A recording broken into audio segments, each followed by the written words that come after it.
تو حفاظت ضروری ہے. تب پہرا دینا تھا.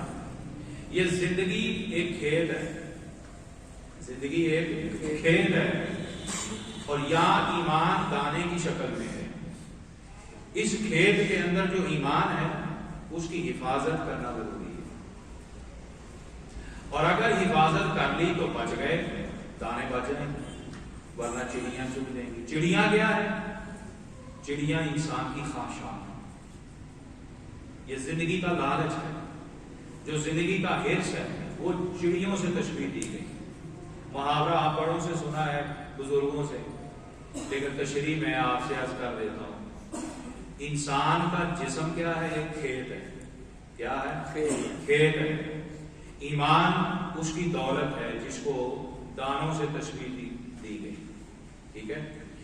چڑیاں جو ہیں ان کو تشبیہ ہے خواہشات نفس سے، کہ جب تک تیرا ایمان ہے نا اس کی حفاظت کر، اپنے ان دانوں کی حفاظت کر، ورنہ خواہشات کی چڑیاں جب سارے دانے چگ جائیں گی پھر موت کے وقت خالی کھیت کے سوا کچھ بھی نہیں بچے. ایسے ہی ہے. بولیے اللہ نہ کرے، خدا نہ کرے، خدا نہ کرے، اللہ سب کو حفاظت میں رکھے. زلزلہ آ جائے، بہت کروڑوں روپیہ بنا کر بنگلہ بنایا، ملیا میٹ ہو گیا، اب وہاں کھڑے ہو کے فوری اٹھا نہیں سکتا، کتنا بھی بچا لے گا. اس وقت سوائے پچھتاوے کو کچھ نہیں ہوتا.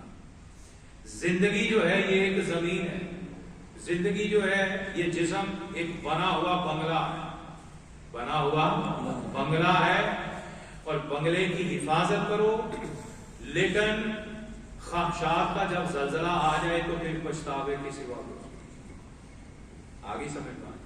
اس لیے آج کا جملہ میرا ابتدائی یاد رکھنا کہ جب تک آپ کسی کے خیال میں، یاد میں گم نہیں ہو جاتے، نفس کی خواہشات سے بچنا مشکل ہے. اور سب سے بڑی محبت اور سب سے پیاری یاد حضرت محمد مصطفیٰ صلی اللہ علیہ وسلم. اور حضور کی یاد کیا ہے؟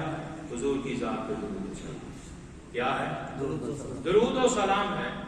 اور میرا 2-3 جمعے کا جملہ یاد ہے کہ خواہشات چھوڑ کے ایمان بچتا ہے، مگر ایمان بچانا کافی نہیں، اس کو ہمیشہ صاف اور چمکانا بھی ضروری ہے.